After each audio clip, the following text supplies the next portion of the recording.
보시겠습니다. 지혜로운 자와 미련한 자가 다투면 지혜로운 자가 노하든지 웃든지 그 다툼은 그침이 없느니라.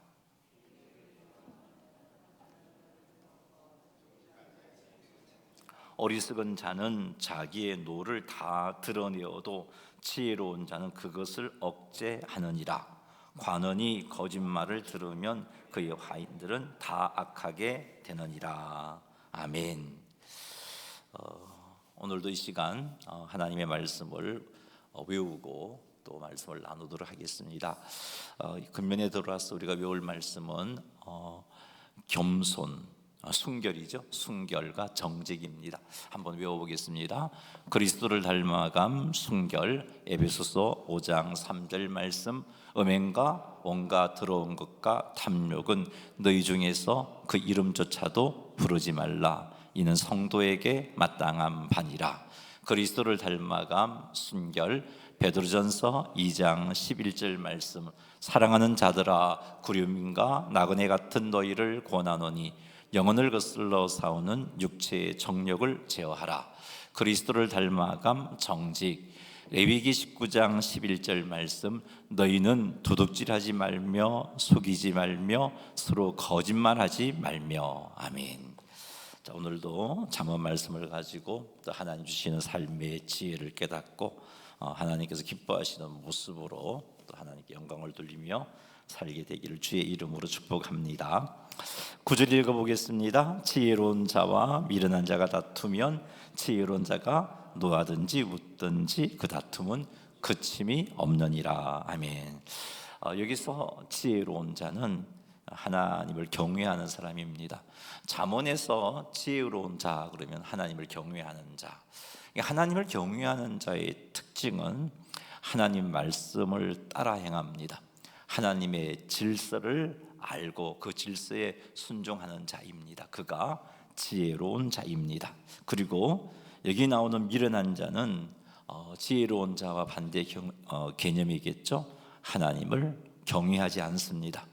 옳고 그름을 알 수 있는 능력이 부족한 사람이 아니라 알고도 따르기를 거부하는 사람. 하나님을 경외하지 아니하니까 하나님의 뜻을 압니다. 또 하나님의 옳고 그름도 압니다. 그럼에도 불구하고 그 따르기를 거부하는 사람이 이 미련한 자입니다. 이 미련한 자의 특징은 책망을 싫어합니다. 이런 사람은 틀렸다는 증거를 보고서도 자신이 옳다는 느낌을 포기하지 않습니다. 그래서 행동을 바꾸지 않고 사람 탓하고 상황을 탓합니다. 문제가 잘못되면 내가 잘못이라고 생각하지 않고 상황이 좋지 않아서 네가 잘못했어, 잘못되었다, 이런 식으로 사람 탓과 환경을 탓하는 사람이 미련한 자입니다. 지혜로운 사람이 이와 같은 미련한 자와 다투게 되면, 다툰다는 것은 논쟁하고 말싸움한다 그런 의미입니다. 이렇게 두 사람이 지혜로운 자와 또 미련한 자가 다투면 지혜로운 자가 미련한 자의 잘못에 대해서 노하든지 혹은 미련한 자가 잘못했음에도 불구하고 웃음으로 그냥 덮고 넘어가려고 하든지 간에, 노하든지 웃든지 간에 그 다툼은 심이 없다, 끝이 나지 않는다라고 말합니다. 지혜로운 자가 정의감에서 분노해도 미련한 자는 그 지혜로운 자의 분노 앞에서 회개하지 않기 때문에 다툼과 논쟁은 멈추지 않습니다. 지혜로운 자가 관용으로 반응해서 웃어 넘겨도 다툼은 멈추어지지 않습니다. 왜냐하면 미련한 자는 갈등을 해결하려는 자가 아니라 자기가 옳다는 것을 확인하려고 하는 사람이기 때문에 그렇습니다. 혹은 미련한 자가 상대의 의를 왜곡해서, 상대의 의도를 왜곡해서 상대가 웃어 넘기려는 것을 그냥 자기를 무시한다고 생각하고 또는 비겁하게 빠져나간다고 생각하고 더 분노하기 때문에 이래도 저래도 다툼은 끝이 나지 않는다라고 오늘 말씀이 우리에게 가르쳐주고 있는 지혜입니다. 오늘 말씀을 볼 때 어떤 갈등은 지혜롭게 대응을 해도 계속될 수 있구나 하는 것을 우리는 발견합니다. 그러므로 나의 지혜로 모든 갈등을 해결해야지, 하는 생각은 옳지 않은 생각입니다. 그 갈등을 일으키는 상대방이 미련한 자라면 이래도 저래도 갈등은 끊이지 않는 겁니다. 그래서 오늘 본문에서 지혜는 논쟁에서 항상 설득함으로 설득해내는 것이 성공하는 능력이 아니라 논쟁에서 이 사람은 미련한 사람이구나, 하나님을 경외하지 않구나, 옳고 그름을 알아도 자기 고집을 꺾지 않는 사람이구나, 이것 안다면 그때 물러날 줄 아는 사람이 능력을 가진 사람이고 지혜를 가진 사람이다 하는 것을 이 말씀 속에서 깨닫습니다. 하나님께 지혜를 구하면서 우리는 상대방이 설득의 대상인지 아니면 거리를 두어야 하는 대상인지 우리가 분별할 수 있어야 됩니다. 계속되는 논쟁은 지혜가 부족하기 때문이 아니라 분별을 제대로 하지 못해서 일어나는 것일 수도 있다는 것을 깨닫습니다. 우리가 옳은 일에 대해 옳고 또 내가 실수하지 않았다 할지라도 그 옳음과 실수하지 않음을 가지고 상대방이 잘못된 부분들을 바로 잡아주고 싶어서 논쟁을 했는데 그 상대방이 정말 하나님을 경외하지 않고 또 미련한 자로서의 특징을 가진다면 결코 고쳐지지도 않고 그 논쟁은 끝이 나지 않는 겁니다. 그러니 반복되는 갈등 속에서 상대방이 훈계를 들을 준비가 되지 않은 사람이구나, 정말 잠언에서 말씀하고 있는 미련한 사람이구나 하는 것이 깨달아진다면 우리는 잠시 거리를 두는 것이 지혜입니다.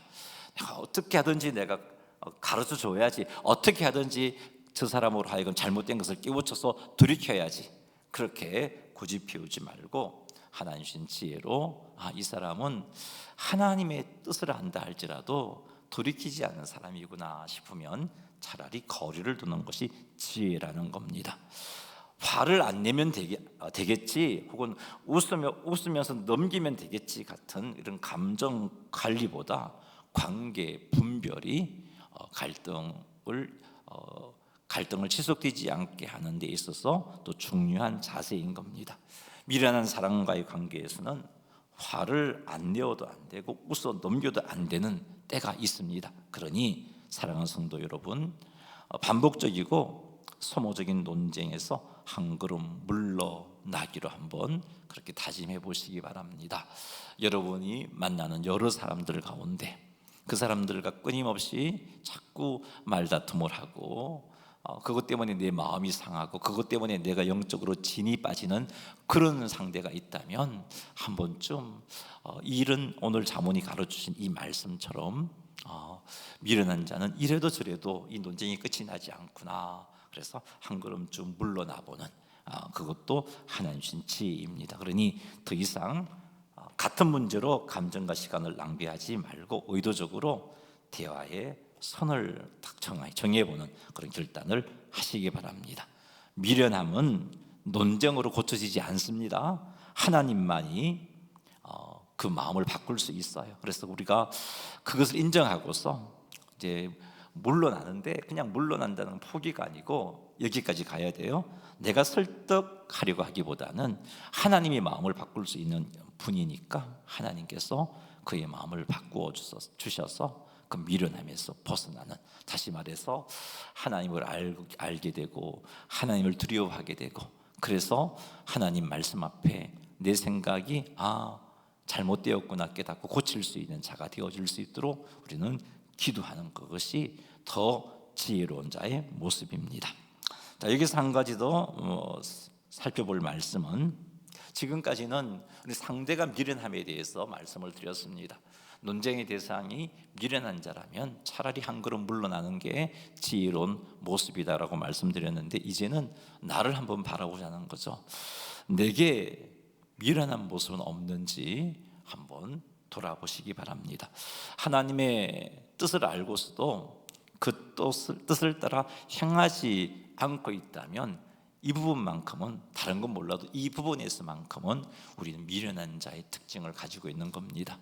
앞에서 제가 말씀드렸잖아요. 미련한 자는 옳음을 알아도 그 옳음을 따라 행동하지 않는 자, 자기 고집을 꺾지 않는 자가 미련한 자이고요.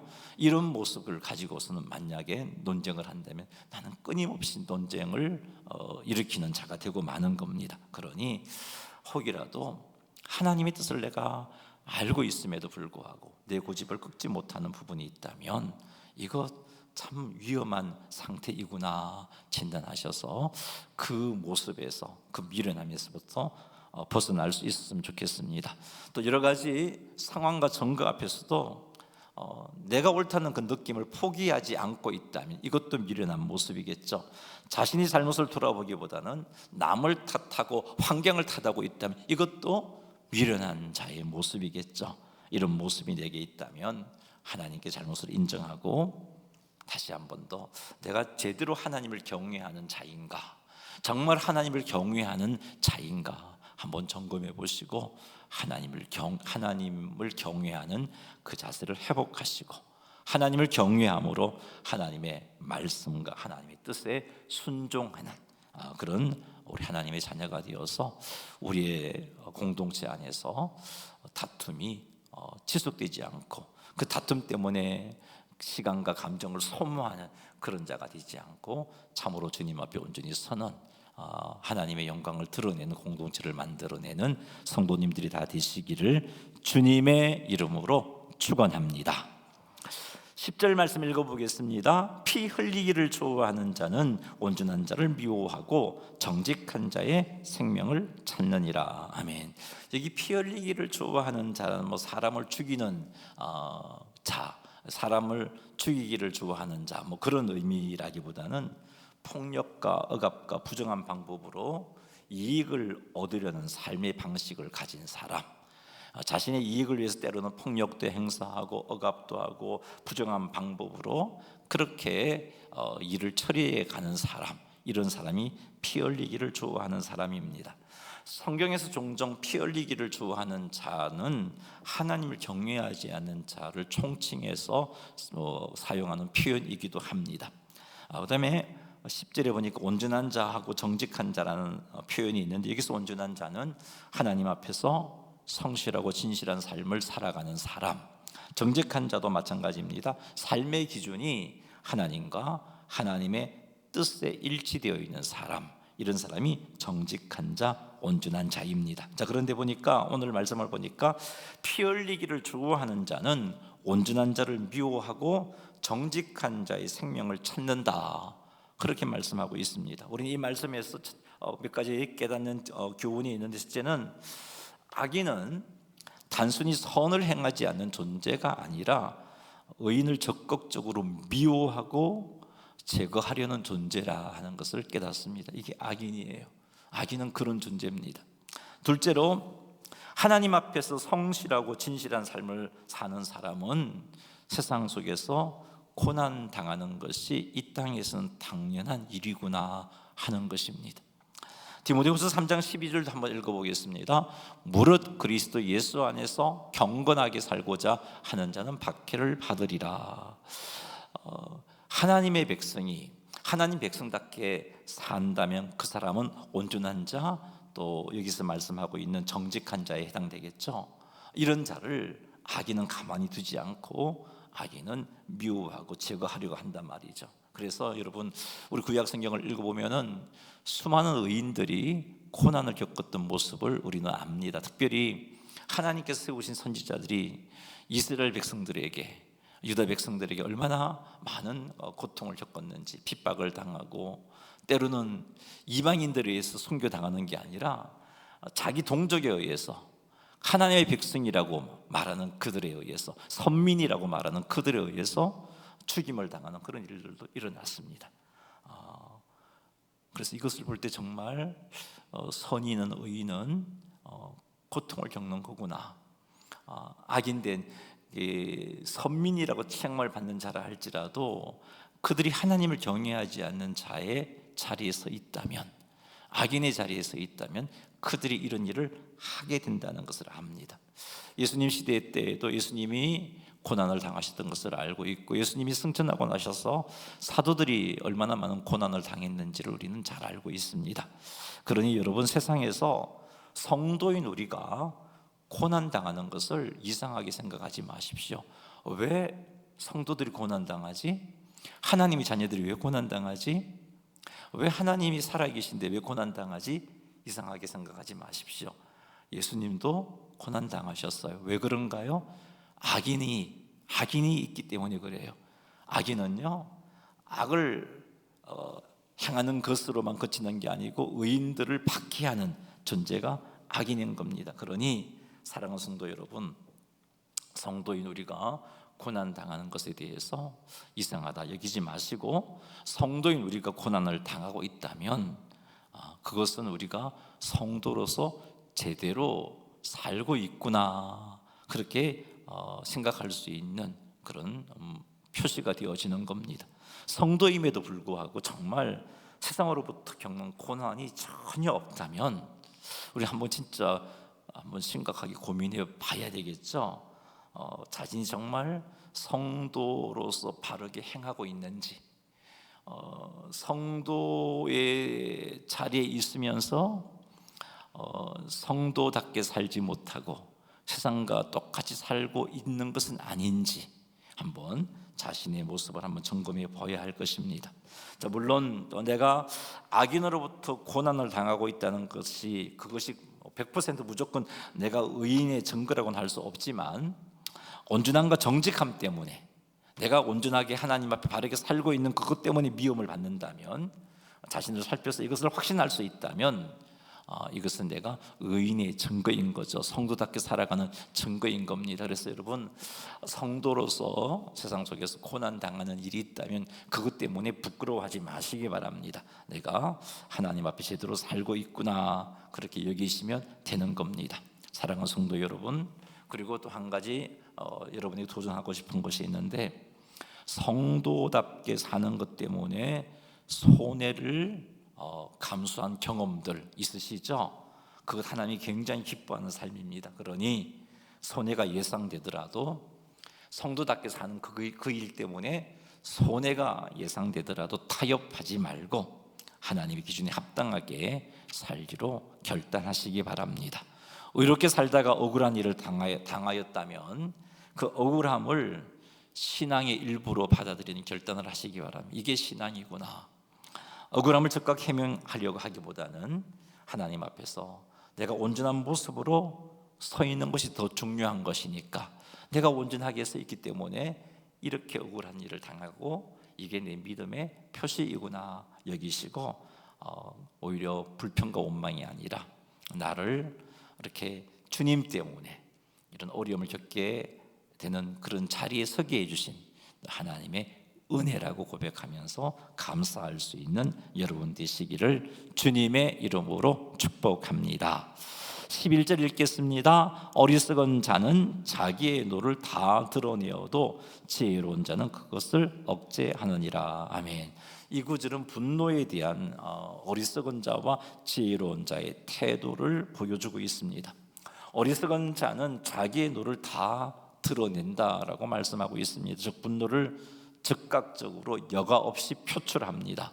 분노가 그 삶의 주인이 되고 그 사람은 분노의 노예가 되어지는 거죠. 어리석은 자의 모습입니다. 하지만 지혜로운 자는 분노를 억제한다. 분노를 통제하고 다스립니다. 분노는 말과 행동을 통해서 사람들과의 관계를 손상시키는 참으로 우리에게 해로운 결과를 가져다 주는 겁니다. 가족 공동체 안에서, 교회 공동체 안에서, 또 친구와 직장 안에서 이 분노는요, 그 관계를 깨트리는 일을 합니다. 이 분노는 내가 내는 이 분노로 말미암아 내가 속한 나랑 관계를 맺고 있는 사람들에게 상처를 주고 또 그 공동체 안에 갈등을 불러일으키는 역할을 하는 게 분노입니다. 또 한 가지, 분노가 지속되면요, 사탄은 그 분노를 틈타서 나를 영적인 침체에 빠지게 만들어 버립니다. 그래서 이 분노를 그냥 우리 가운데 이렇게 마음껏 내 감정을 따라 표출되도록 해서 안 된다는 겁니다. 오늘 말씀처럼 정말 하나님 앞에 지혜로운 자의 자세를 갖추어서 분노를 다스릴 수 있어야 한다는 것을 깨닫습니다. 사랑하는 성도 여러분, 우리는 어리석은 자가 되어서 분노를 통제하지 못하는 그런 자리에 떨어져서는 안 됩니다. 성도는 지혜로운 자가 되어서 분노를 억제할 수 있어야 돼요. 그래야 영적으로 육적으로 침체에 빠지지 않을 수 있습니다. 자, 그렇다면 어떻게 하면 우리가 지혜로운 자로서 분노를 억제할 수 있을까? 몇 가지를 말씀드리겠습니다. 첫째로, 여러분이 하나님의 말씀을 들을 때 그 말씀을 가지고 타인을 판단하지 말고 자기 자신을 판단하는 그런 자세를 갖추어야 합니다. 우리는 종종 말씀을 들으면 이 말씀은 내 아내가 들었으면 좋겠는데, 이 말씀은 내 남편이 들어야 하는데, 이 말씀은 아무개 성도가 들어야 하는데, 이렇게 종종 생각을 합니다. 이런 것들이 말씀을 가지고 타인을 판단하는 경우이죠. 자, 이런 태도로는 하나님의 지혜가 네게 쌓이지 않습니다. 그래서 나는 지혜로운 자가 될 수 없고, 그래서 우리는 분노를 억제할 수 없습니다. 하지만 하나님의 말씀을 들을 때 그 말씀으로 자기를 점검해 본다면, 그 말씀이 자기를 책망하고 있다면, 그 책망하는 자리에서 내 모습을 돌아보고 하나님 말씀 앞에서 그 책망 앞에 순종해서 바른 길로 간다면 그게 내게 지혜가 쌓이는 모습입니다. 하나님의 말씀을 통해서 내 자신을 판단해보고 내가 하나님 앞에 지금 바르게 살고 있구나, 그러지 못하구나, 이게 하나님께서 기뻐하시는 일이구나, 그렇지 않구나를 분별해낸다면 우리는 지혜로운 자가 되고, 그 지혜로운 자가 된 우리는 분노를 억제할 수 있는 겁니다. 그러니 사랑하는 성도 여러분, 우리가 지혜로운 자로서 분노를 억제하는 삶을 살고자 한다면 평소에 하나님 말씀 앞에서 우리는 이런 자세를 취해야 합니다. 말씀 앞에서 자기 자신을 돌아보는, 그 말씀으로 자기를 판단하는, 나를 판단하는 그런 자세를 갖추십시오. 그래서 말씀 앞에서 나를 돌아보고 점검하고 바로 세운다면 우리는 지혜로운 자가 되어서 분노를 억제하는 주의 백성이 될 것입니다.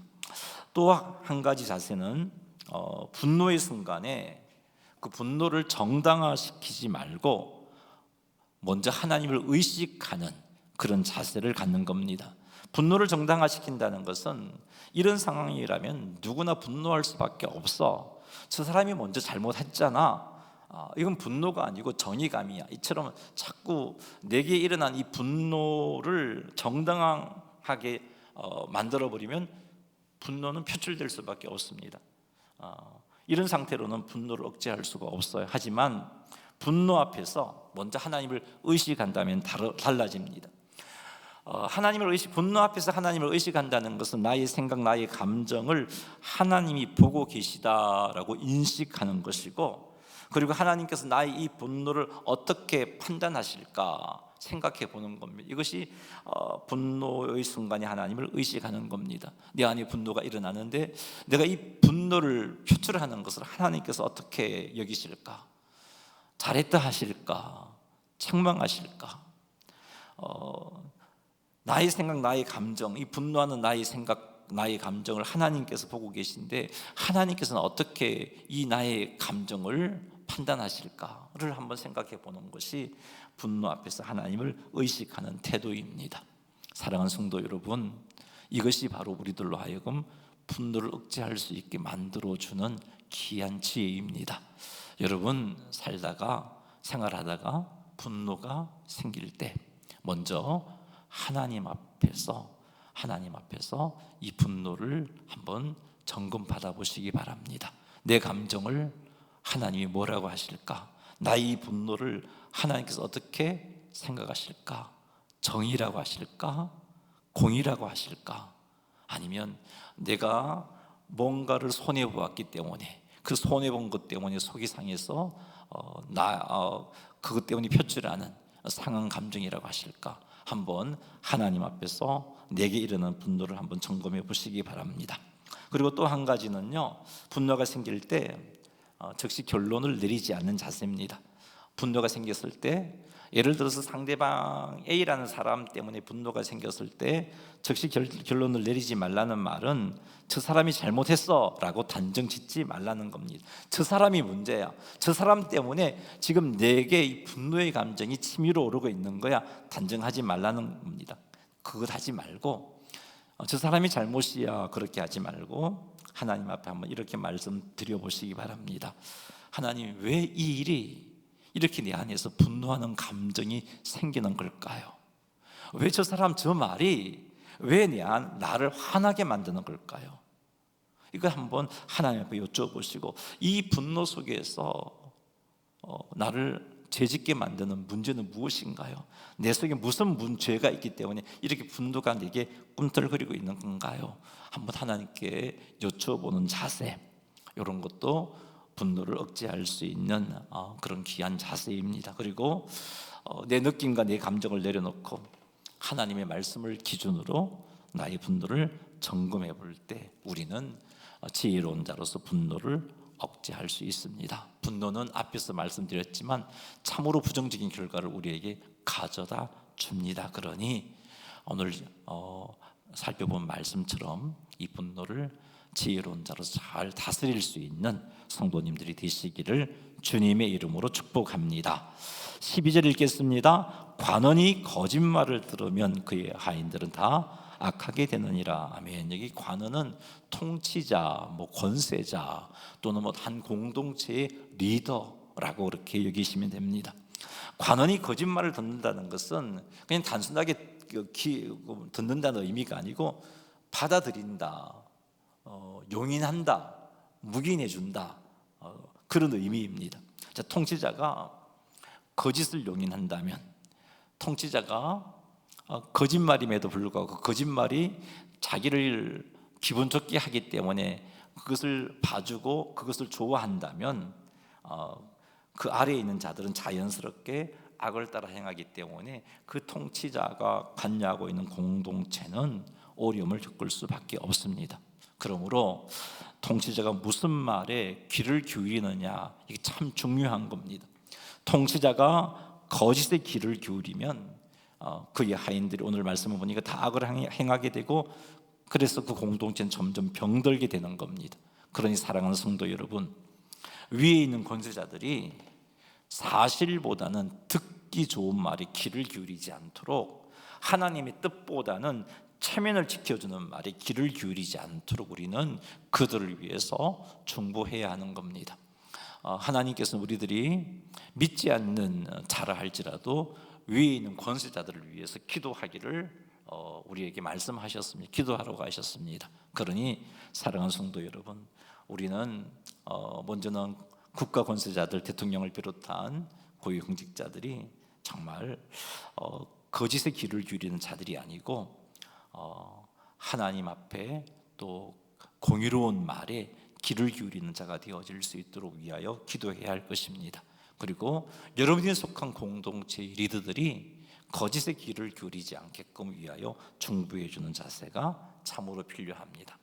또 이 말씀을 가지고 또 한 가지 적용해 볼 것은, 우리 역시 거짓말에 귀를 기울이지 말아야 한다는 겁니다. 거짓말을 용인하고 사실보다는 듣기 좋은 말이 귀를 기울이고, 하나님 말씀보다는 내게 유익을 가져다 주는 말에 귀를 기울이는 이런 행동들이 우리에게 있어서는 안 되겠죠.